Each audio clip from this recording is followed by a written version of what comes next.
আজ 21শে জুন, তারিখটি হলো আন্তর্জাতিক যোগ দিবস। এই দিনটিকে যোগ দিবস বা বিশ্ব যোগ দিবস বলা হয়। যোগ হলো প্রাচীন ভারতের উদ্ভুক্ত এক বিশেষ ধরনের শারীরিক বা মানসিক ব্যায়াম এবং আধ্যাত্মিক অনুশীলন প্রথা। এর উদ্দেশ্য মানুষের শারীরিক ও মানসিক সুস্থতা বিধান। এই প্রথা ভারতের আজও প্রচলিত আছে। 2014 সালে 27শে সেপ্টেম্বর রাষ্ট্রসংঘের ভাষণ দেওয়ার সময় ভারতের বর্তমান প্রধানমন্ত্রী নরেন্দ্র মোদী 21শে জুন তারিখটিকে আন্তর্জাতিক যোগ দিবস হিসেবে ঘোষণা করার প্রস্তাব দেন।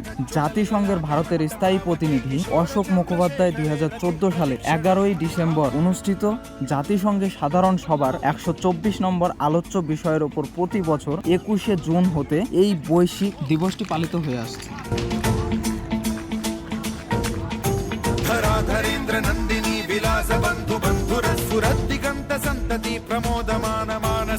যোগাসনের জন্ম হয় আমাদের ভারতবর্ষে। প্রায় 5000 বছরের পুরনো সিন্ধু সভ্যতার উদ্ধার হওয়া পদ্মাসনের উপবিষ্ট পশুপতি মূর্তি দেখে বিশেষজ্ঞরা ধারণা করেন ভারতে যোগাসনের চল ছিল।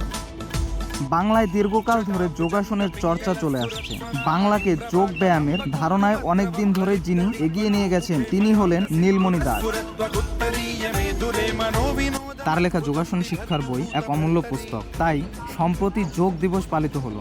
আশা করা যায় এই পদক্ষেপ ভারত তথা বাংলাকে সুস্থ ও সুন্দরভাবে গড়ে তুলতে সহায়ক হবে। গড়ে উঠবে এক সুস্থ সবল দেশ।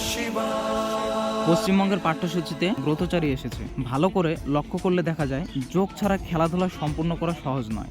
বিবেকানন্দের ছেলেবেলার ধ্যান খেলা আত্মমগ্নতার অনন্য উপায় ছাড়া আর কিছুই নয়। যোগ কথার অর্থই হলো সংযুক্তিকরণ। শরীরের সঙ্গে অন্তর্প্রকৃতির নিবিড় একাত্মতা গড়ে ওঠে যোগাসনের মাধ্যমে। মানসিক একাগ্রতা, নিষ্ঠা, রোগ প্রতিরোধ ক্ষমতা এবং সর্বোপরি শারীরিক সক্ষমতার চূড়ান্ত নিদর্শন হলো যোগাসন।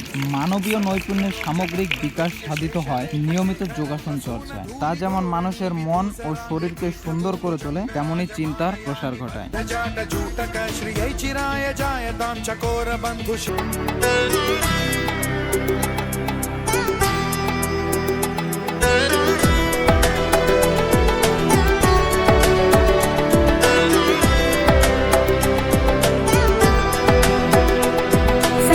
चलो बढ़ते रहो, योग सभी करते रहो। संग संग चलो बढ़ते रहो, योग सभी करते रहो।